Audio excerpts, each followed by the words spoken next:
Bentrovati ancora nella seconda parte del nostro telegiornale. Partiamo parlando del Catania, quindi apriamo la pagina dello sport. Rossazzurri pronti alla sfida contro la Cavese. Il Catania sarà senza tifosi al seguito, alla ricerca di una migliore posizione nel quadro playoff. Squalificato Di Tacchio, al suo posto Quaini. Marco Carli. Partita sentita, partita importante. Il Catania fra poco in campo a Cava dei Tirreni per una sfida che ha radici profonde nelle partite che hanno alimentato la rivalità fra anni 70 e 80, ma per l'ennesima volta senza sostenitori al seguito, vietata la trasferta ai residenti nella provincia di Catania, i rossazzurri non guardano certo al passato ma al presente, alla classifica e alla volata per conquistare la miglior posizione della griglia dei playoff e magari riuscire a piazzarsi quinti nonostante la partita in meno da giocare. Per riuscirci De Rossi e compagni dovranno far bene nelle due trasferte consecutive che chiuderanno il loro campionato, all'ultima con il Potenza e oggi appunto con la Cavese dell'ex Chiricò, che vorrà senza dubbio dimostrare qualcosa.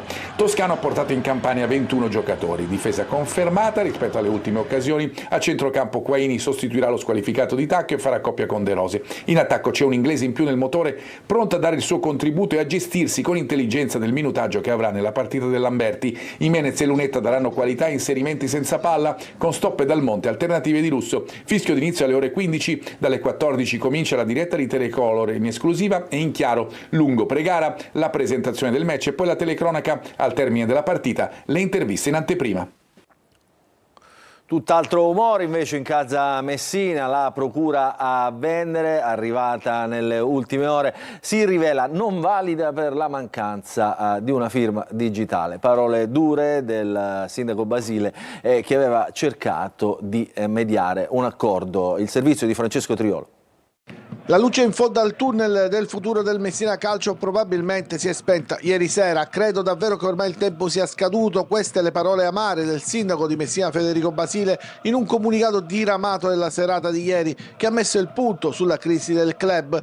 Dopo la protesta della tifoseria e l'attesa per l'arrivo della procura a Vendere da parte della proprietà di AD Invest, l'atto è arrivato ieri subito dopo pranzo via WhatsApp e in PDF proprio al sindaco Basile, che ha evidenziato nella nota serale come con disappunto e rammarico, dopo la verifica effettuata, l'atto redatto in francese, non essendo firmato digitalmente e non essendo prodotto in originale, non può essere utilizzato per la cessione delle quote. Questo ulteriore comportamento, scrive il sindaco, evidenzia in maniera ancora più chiara la totale mancanza di rispetto e serietà che ha contraddistinto questa vicenda. Ho assunto la responsabilità di facilitare il dialogo in una trattativa esclusivamente privata, ha precisato il sindaco, tuttavia ha proseguito l'atteggiamento di AD, ha superato ogni limite e sfiora l'assurdo. A soli 5 giorni da una scadenza cruciale per il futuro ci troviamo di fronte ad una procura priva di valore giuridico. Quanto accaduto è inaccettabile. Fin qui il sindaco, ma c'è stata anche la lettera aperta di una delle due cordate interessate, quella americana, che ha sottolineato le difficoltà riscontrate con l'attuale proprietà, che hanno comportato un rallentamento della due diligence che, pur essendo stata condotta solo parzialmente, ha evidenziato una situazione debitoria e legale non in linea con gli standard del gruppo. Insomma, discorso interrotto, cessione sempre più in salita, futuro sempre più nebuloso. Adesso in Serie B, nell'anticipo di campionato, il Palermo perde allo stadio San Nicola contro il Bari e recrimina per un gol annullato a Poyampalo. 2-1 per i pugliesi, il risultato finale. Rosanero mancano l'aggancio al sesto posto. Il servizio è di Marco Gullà.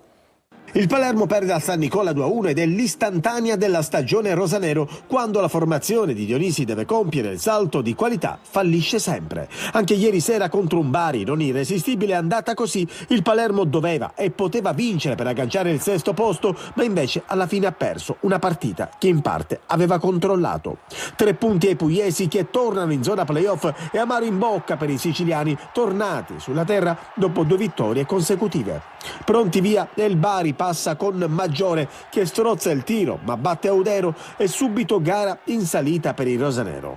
Il Palermo però non si abbatte, crea gioco e allora al 18° trova il pareggio con il solito Poyampalo, che da attaccante vero qual è, con un secco diagonale riporta il match in parità. 9 gol in 9 partite, che media per il finlandese. La squadra allenata da Dionisi non è brillante come nelle ultime uscite, meno rapida, fa meno possesso palla e soprattutto il centrocampo sembra non ingranare ingranare, ma prima dell'intervallo riesce comunque a segnare ancora con Poyampalo, gol però annullato per un inesistente fallo di Magnani. Il VAR inspiegabilmente non sovverte la decisione dell'arbitro, si resta sull'1-1. Ripresa, i ritmi calano, il Palermo esce di scena e non riesce a graffiare, il Bari alza la cresta e va vicinissimo al gol con Lasagna, ma è bravo Audero. Nel finale arriva la stoccata sotto porta di Simic, Bania perde la marcatura e arriva il 2-1 di testa definitivo. Il Palermo perde e torna a casa con tanti rimpianti. E questa è l'ultima notizia, il nostro telegiornale finisce qui, vi ringraziamo per averci seguito, vi auguriamo un buon fine settimana a tutti.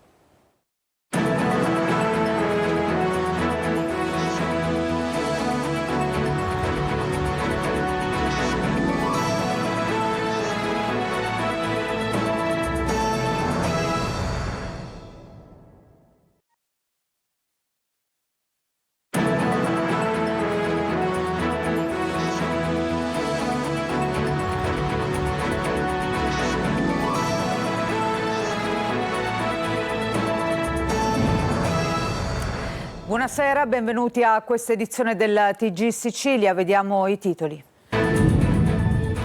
Tragedia allo Sperone di Palermo, auto fuori controllo investe una nonna che attraversava la strada con i 2 nipotini, morta l'anziana, gravi i bambini. Il piccolo Thomas non ce l'ha fatta, il bimbo di 4 anni è morto dopo 5 giorni di agonia in ospedale, si era schiantato con una mini moto contro un muro, la famiglia adesso rischia la denuncia. Ancora una tragedia sul lavoro, operaio muore schiacciato da una porta blindata nel Trapanese. A perdere la vita Pietro Zito, di 35 anni, originario di Montelepre. A Randazzo, nel Catanese, brillano 2 bombe della Seconda Guerra Mondiale. I residuati bellici si trovavano nel centro storico del paese. Necessario evacuare più di 1300 persone. I lavori del ponte a partire dall'estate, lo annuncia l'amministratore delegato della società Stretto di Messina Ciucci, sbloccato l'iter dal Consiglio dei Ministri. Bottiglie rotte, chiodi e spazzatura di ogni genere, così si presentano le spiagge libere della Playa di Catania alla vigilia delle festività pasquali. Calcio, il Catania vince ancora in trasferta, i rossazzurri si impongono a Cava dei Tirreni, decisivo il gol di Jimenez nella ripresa. Toscano, abbiamo fatto la partita che volevamo.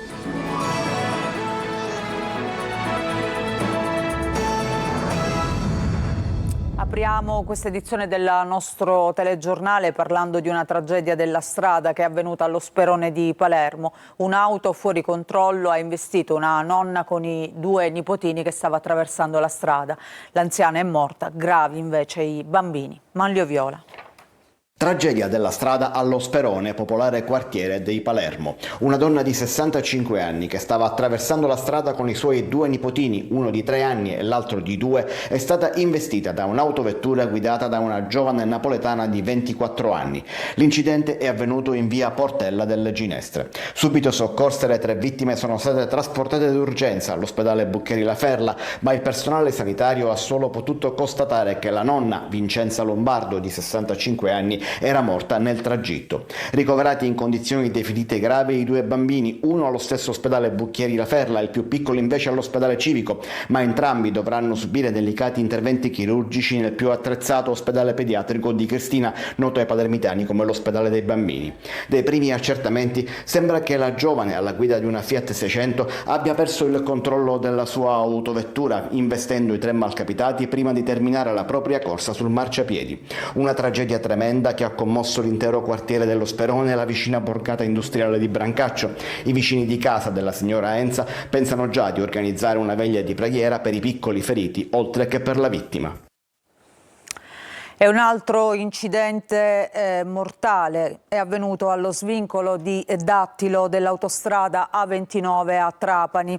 Le vittime Giovanni Finocchiaro di 60 anni e la moglie Serafina Cantarella di 57 anni. La coppia, originaria di Giarre in provincia di Catania, era a bordo di una moto quando si è scontrata con un'auto, un'Audi guidata da un 39enne residente in provincia di Palermo. Giovanni Finocchiaro era uno stimato medico ortopedico ed è stato assessore comunale a Giarre. È morto in ospedale dopo quasi 5 giorni di agonia il piccolo Thomas, il bambino di soli 4 anni che si è schiantato lunedì contro un muro con una minimoto. Questo incidente è avvenuto a Palermo. La polizia municipale ha inviato una relazione alla procura e adesso la famiglia rischia una denuncia. Sentiamo. Una relazione con 2 ipotesi di reato è stata inviata dalla Polizia Municipale alla Procura di Palermo dopo la morte di Thomas Viviano, il bambino di appena 4 anni che lunedì scorso si è schiantato contro un muro a bordo di una minimoto. L'incidente era avvenuto in via Giovanni Bruno, nella borgata palermitana di Bocca di Falco, a poca distanza dall'abitazione del piccolo. Secondo gli accertamenti della Polizia Municipale, il mezzo, che era provvisto di rotelle, non poteva essere utilizzato dal bambino su strada. Per questo i vigili urbani hanno redatto una comunicazione di notizie di reato che hanno inviato per le valutazioni del caso alla procura. A soccorrerlo era stato il padre, che lo aveva trasportato all'ospedale Ingrassia, ma dopo averlo intubato i sanitari lo avevano trasferito all'ospedale pediatrico di Cristina, dove il bambino è stato sottoposto a un delicato intervento neurochirurgico a causa delle gravissime lesioni interne e per ridurre la pressione delle fratture facciali riportate. Ieri pomeriggio le condizioni del piccolo si sono ulteriormente aggravate e in serata è sopraggiunto il decesso. La procura ha disposto la restituzione della salma alla famiglia per organizzare i funerali e deciderà nei prossimi giorni sulla formulazione di eventuali ipotesi di reato nei confronti dei genitori. Un ragazzo di 17 anni è stato picchiato davanti a un locale pubblico a Misilmeri. Sembra che la lite sia scoppiata per motivi di gelosia, forse un like su un post sui social. Il ragazzo, dopo essere stato colpito da un pugno, è caduto a terra ed è svenuto. Nella notte è stato operato al civico per emorragia cerebrale. La prognosi è riservata, i carabinieri indagano. Ancora una tragedia sul lavoro, un operaio muore schiacciato da una porta blindata nella Trapanese. A perdere la vita Pietro Zito, di 35 anni, originario di Montelepre ma da tempo residente a Cinisi. Marco Gulla. Un'altra, l'ennesima tragedia sul lavoro. Pietro Zito, un operaio di 35 anni, originario di Montelepre ma residente a Cinisi, in provincia di Palermo, è morto all'ospedale Villa Sofia del capoluogo a seguito delle gravissime ferite riportate in un tragico incidente avvenuto a Misiliscemi, nel Trapanese. L'uomo dipendente di una ditta di infissi di Carini è stato schiacciato dalla stessa porta blindata che stava trasportando per una consegna. Zito si trovava nel comune trapanese per consegnare appunto una pesante porta blindata per conto dell'azienda di Carini per cui lavorava. Durante le operazioni di trasporto o scarico della porta qualcosa è andato storto. La pesante struttura ha travolto l'operaio schiacciandolo. Immediatamente sono scattati i soccorsi. Data la gravità del quadro clinico, i medici hanno disposto il trasferimento del paziente prima all'ospedale civico di Palermo e successivamente al trauma center dell'ospedale Villa Sofia, sempre nel capoluogo siciliano, struttura specializzata nella gestione dei traumi più complessi. Purtroppo, nonostante gli sforzi dei medici e le cure intensive, Pietro Zito non ce l'ha fatta ed è deceduto oggi. Un altro incidente sul lavoro, 2 operai gravemente feriti con ustioni in gran parte del corpo. L'incidente è avvenuto al petrolchimico di Siracusa. L'incendio ieri sera negli impianti di Sonatrach. Ci dice tutto Francesca Loi.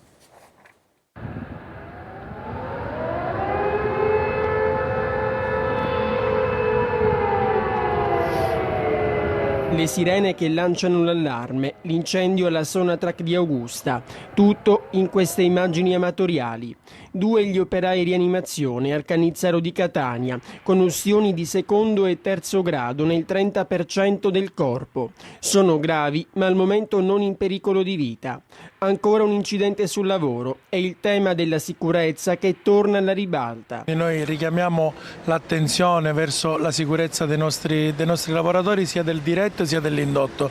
Il momento difficile che vive l'area siracusana non può permetterci di fare dei passi indietro su un tema così importante. Sono le 20 di venerdì quando, secondo una prima ricostruzione, i due stanno avviando un fornetto di rigenerazione nella sezione F751 dell'impianto Butamer. Poi lo scoppio e la fiammata che li prende in pieno. Partito l'allarme, l'evacuazione dell'area e la paura che si diffonde in tutto l'Interland. Ma come rassicura l'azienda, è tutto sotto controllo, nessun pericolo per l'ambiente. La procura di Siracusa intanto ha sequestrato l'impianto per capire meglio cosa sia accaduto. A Randazzo, nel catanese, brillano 2 bombe della Seconda Guerra Mondiale, un'operazione delicata perché i residuati bellici si trovavano nel centro storico del paese, quindi è stato necessario evacuare più di 1.300 persone. Orazio Longo. Attenzione! Pronti per il fuoco! 3, 2, 1, fuoco! Una bomba aerea di fabbricazione americana del peso di circa 115 kg e una inglese delle stesse dimensioni con esplosivo ad alto potenziale, entrambe risalenti alla Seconda Guerra Mondiale, sono state fatte esplodere dai militari del 4º Reggimento Eugenio Guastatori a Randazzo, in provincia di Catania. L'operazione di bonifica è stata particolarmente complessa perché ha interessato il centro storico del paese. La prima bomba si trovava nell'area adiacente alla Basilica di Santa Maria Assunta ed è stato necessario sgomberare 1.300 persone. Evacuate anche la caserma della polizia stradale e 6 strutture ricettive. L'ordigno inglese invece era stato rinvenuto nel terreno di un vivaio. Le operazioni di neutralizzazione sono state condotte con sistemi robotizzati. Gli ordigni sono stati prima resi inerti sul posto e poi trasportati in una cava per la distruzione. Gli artificieri del 4º Reggimento Eugenio Guastatori sono gli unici abilitati a gestire situazioni di questo tipo. Dall'inizio del 2025 hanno condotto 19 operazioni in tutta la Sicilia, bonificando 58 ordigni. La zona dell'Etna è stata interessata da forti conflitti durante la Seconda Guerra Mondiale, soprattutto durante la ritirata delle truppe tedesche verso Messina. Si trovano parecchi ordigni bellici in tutta la Sicilia. Faccio un esempio: nel 2024 sono state condotte 101 operazioni di bonifica e distrutti 358 ordigni, di cui 4 bombe d'aereo. L'operazione di Randazzo è stata coordinata dalla Prefettura di Catania e ha interessato la Polizia, i Vigili del Fuoco, la Croce Rossa, l'Ente Nazionale Aviazione Civile e la Soprintendenza per i Beni Culturali. Adesso parliamo del ponte sullo Stretto, perché l'amministratore delegato della società Stretto di Messina, Pietro Ciucci, ha annunciato che i lavori cominceranno già in estate. Francesco Triolo. L'avvio dei lavori per il ponte sullo Stretto avverrà in estate e l'amministratore delegato di Stretto di Messina, Pietro Ciucci, intervistato dal nuovo settimanale economico Moneta, a tracciare lo stato di avanzamento dell'opera. Ciucci ha ricordato lo stato dell'iter che lo scorso mercoledì ha registrato l'approvazione del report IROPI dal Consiglio dei Ministri, mentre sono in corso di predisposizione le comunicazioni al Ministero dell'Ambiente e alla Commissione europea per gli aspetti relativi alla valutazione di incidenza ambientale, procedure che verranno concluse dopo Pasqua. Il via libera del CIPES, che avrà luogo a valle dell'intero iter autorizzativo, è previsto a giugno e consentirà di poter avviare la progettazione esecutiva del programma delle opere anticipate come accantieramento, bonifica da ordigni bellici, indagini archeologiche e in maniera graduale le procedure espropriative. L'amministratore delegato ha ricordato che il ponte è stato oggetto di critiche e fake news, come quella che l'opera sia già costata miliardi di euro, mentre invece, come si evince dai bilanci di Stretto di Messina, sono stati spesi circa 300 milioni da quando è stata costituita la società negli anni '80. Il ponte prevede un investimento complessivo di 13,5 miliardi di euro a fronte di un impatto sul PIL nazionale di 23 miliardi di euro e ha già ottenuto il benestare di governo e Unione Europea. Ciucci ha inoltre ricordato che la realizzazione del ponte verrà accompagnata da un grande piano di investimenti, 70 miliardi di euro, su strade e linee ferroviarie di Sicilia e Calabria.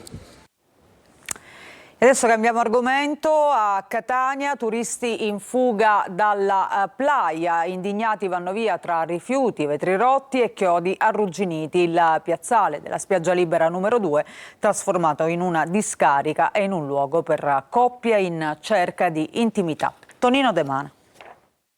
Turisti indignati che guardano il mare e vanno via, facendo attenzione ai tanti vetri disseminati a ridosso della spiaggia libera numero 1.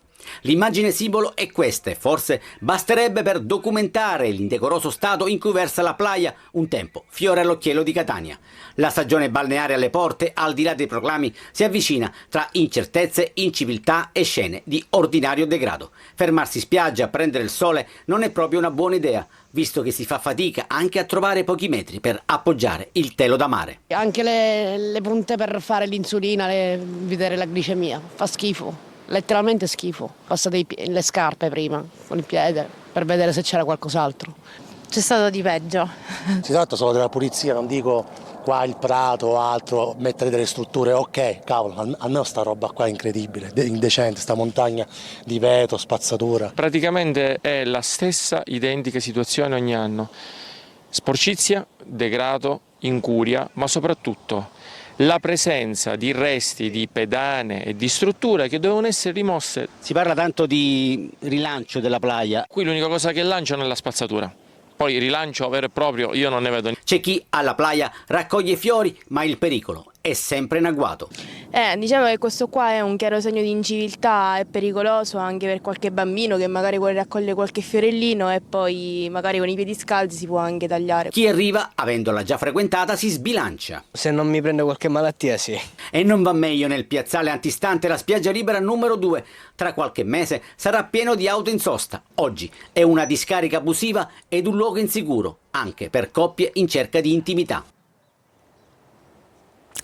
E intanto Catania si candida ufficialmente a diventare capitale della cultura 2028. La giunta comunale guidata dal sindaco Trantino ha approvato l'atto di indirizzo che avvia appunto il percorso verso questo ambizioso traguardo. Desiree Ferlito. Catania è pronta a scommettere su se stessa e sulla sua storia millenaria, candidandosi ufficialmente a capitale italiana della cultura 2028. Un cammino complesso ma stimolante che vedrà la città etnea confrontarsi con altre realtà italiane per ottenere un riconoscimento capace di generare valore culturale, economico e turistico. Riuscire ad avere questa designazione come capitale della cultura significa avere un'economia di ritorno importantissima, e allora anche su tutte le cose che non vanno, pensiamo al degrado, pensiamo ai rifiuti, se tutti convergiamo comprendendo che ne può derivare un utile a tutta la comunità catanese, allora magari diamo una spinta in più a fare quello che tutti desideriamo venga fatto perché la città sia migliore. Il primo step sarà la presentazione della manifestazione di interesse, secondo quanto previsto dal decreto del Ministero della Cultura. Successivamente dovrà essere elaborato e inviato il dossier ufficiale di candidatura. Vogliamo proprio dare l'idea di una città che si trasforma, che si rigenera, che riesce ad avere una forza straordinaria con energie positive. Ci sono anche quelle negative che non ci piacciono, ma ci sono quelle che ci consentono di avere un distretto dell'high tech che è sempre più evoluto e sempre più attrattivo. Una città ricca di tesori, nel corso dei secoli influenzata da diverse culture, ancora oggi conserva numerose testimonianze del suo passato glorioso. La sfida è lanciata. Le carte le possiamo sintetizzare nel giudizio di entusiasmo, talvolta potrei dire anche di estasi, di moltissimi che vengono da noi e scoprono una città che ignoravano esistesse, non solo per la bellezza naturale, ma anche per la bellezza dei nostri siti. A Porto Empedocle la Guardia Costiera ha celebrato la giornata del mare. Davide Sardo. Una invasione pacifica e colorata ha animato la Capitaneria di Porto Empedocle. Oltre 250 alunni delle scuole primarie della provincia di Agrigento hanno celebrato la giornata del mare con entusiasmo e curiosità. Obiettivo dell'iniziativa: trasmettere a nuove generazioni l'amore per il mare e la consapevolezza del suo valore culturale, ambientale ed economico. Dal cortile della Capitaneria alla sala operativa, i piccoli ospiti hanno vissuto una mattinata tra racconti di marinai, modellini dell'Americo Vespucci, simulazioni radio e salvataggi in mare con i cani bagnino. Abbiamo deciso di dedicare questa giornata, la giornata appunto nazionale del mare, ai bambini degli istituti primari del territorio, proprio per garantire quella che è la sensibilizzazione delle giovani generazioni alla tutela dell'ambiente e del mare. Un evento coinvolgente promosso dalla Guardia Costiera insieme alla Lega Navale, WWF e altre realtà del territorio per educare i cittadini di domani alla cultura del mare. Ci fermiamo per una pausa, ritorniamo tra poco con la nostra pagina dedicata al calcio, alla partita Cavese e Catania con il Catania che continua a vincere. A tra poco.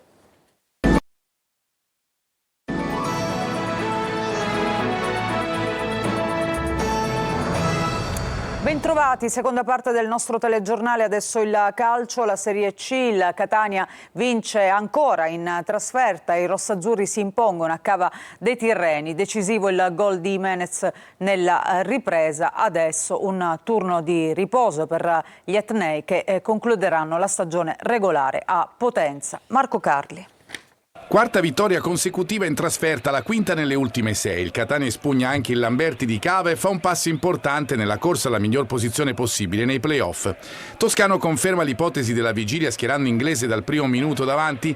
Per il resto due altre novità, Quaini come previsto per lo squalificato di Tacco e Frisenna alle spalle della punta con Lunetta. Gli etnei pressano alto e recuperano palla, costruiscono così due occasioni. Sulla prima Lunetta serve Inglese che trova la respinta di Evangelisti. Sulla seconda l'attaccante del Catania va in rete su assist di Anastasio, ma è in fuorigioco. La Cavese risponde con il suo pezzo forte, il tiro dalla lunga distanza. Fella manda al lato Condini che comunque è abbondantemente sulla traiettoria. Dall'altra parte ci prova invece Frisenna su assist di Raimo, anche in questo caso pallone fuori dallo specchio. Frisenna lascia spazio a Jimenez in avvio di ripresa. Proprio lui diventa protagonista al 60°. Celli, spostato nel ruolo di esterno di centrocampo dopo l'uscita di Anastasio per Allegretto, serve in mezzo Jimenez che con un gran tiro sotto la traversa batte Lamberti, sesta rete in campionato per l'ex Atalanta Under 23, tutto in trasferta. La Cavese fatica a rispondere, Fella trova l'attenta risposta di Dini dopo uno scambio con Chiricò. Il Catania tiene ma rischia tantissimo in pieno recupero con l'ex Chiricò che libera il suo sinistro e colpisce in pieno la traversa. Pericolo scampato, finisce 0-1. Nel post gara Allegretto è stato portato in ospedale per accertamenti dopo un trauma contusivo alla testa. Adesso per gli etnei c'è il turno di riposo, poi l'ultima giornata col Potenza ancora in trasferta, dove negli ultimi 2 mesi De Rose e compagni hanno recuperato convinzione e costruito le loro fortune in questo finale di stagione regolare. Intanto si sono conclusi gli accertamenti diagnostici per Andrea Allegretto che è stato dimesso dall'ospedale. Le condizioni del difensore rossazzurro che ha riportato una contusione cranica con ferita lacerocontusa verranno ulteriormente valutate nei prossimi giorni. Terminata la partita abbiamo sentito il tecnico toscano che esprime la sua soddisfazione. Lo sentiamo. Abbiamo fatto una buona gara, la gara che volevamo fare. Il primo tempo siamo stati anche pericolosi, potevamo andare in vantaggio con Inglese, con i 2 gol annullati, se aspettavamo un pochettino di attaccare la porta forse potevamo fare meglio senza rischiare mai niente. Poi il secondo tempo abbiamo iniziato subito forti, abbiamo fatto gol di ottima fattura, abbiamo creato altre situazioni per raddoppiare, abbiamo sofferto quando c'era da soffrire perché avevamo Celli con i crampi, Allegretto con i punti in testa, ci sta che puoi soffrire. Abbiamo portato a casa una vittoria importante in un campo difficile. E adesso la Serie B, nell'anticipo di ieri il Palermo ha perso con il Bari al San Nicola e recrimina per un gol annullato a Poyampalo, 2-1 per i pugliesi e rosanero che mancano l'aggancio al 6° posto. Marco Gulla. Il Palermo perde al San Nicola 2-1 ed è l'istantanea della stagione rosanero quando la formazione di Dionisi deve compiere il salto di qualità, fallisce sempre. Anche ieri sera contro un Bari non irresistibile è andata così. Il Palermo doveva e poteva vincere per agganciare il 6° posto, ma invece alla fine ha perso una partita che in parte aveva controllato. 3 punti ai pugliesi che tornano in zona playoff e amaro in bocca per i siciliani tornati sulla terra dopo 2 vittorie consecutive. Pronti via e il Bari passa con Maggiore che strozza il tiro ma batte Audero e subito gara in salita per il rosanero. Il Palermo però non si abbatte, crea gioco e allora al 18° trova il pareggio con il solito Poyampalo che da attaccante vero qual è con un secco diagonale riporta il match in parità. 9 gol in 9 partite, che media per il finlandese. La squadra allenata da Dionisi non è brillante come nelle ultime uscite, meno rapida, fa meno possesso palla e soprattutto il centrocampo sembra non in ingranare, ma prima dell'intervallo riesce comunque a segnare ancora con Poyampalo, gol però annullato per un inesistente fallo di Magnani. Il VAR inspiegabilmente non sovverte la decisione dell'arbitro, si resta sull'1-1. Ripresa, i ritmi calano, il Palermo esce di scena e non riesce a graffiare, il Bari alza la cresta e va vicinissimo al gol con Lasagna, ma è bravo Audero. Nel finale arriva la stoccata sotto porta di Simic, Bania perde la marcatura e arriva il 2-1 di testa definitivo. Il Palermo perde e torna a casa con tanti rimpianti. Ancora una pausa, torniamo tra poco con le ultime notizie.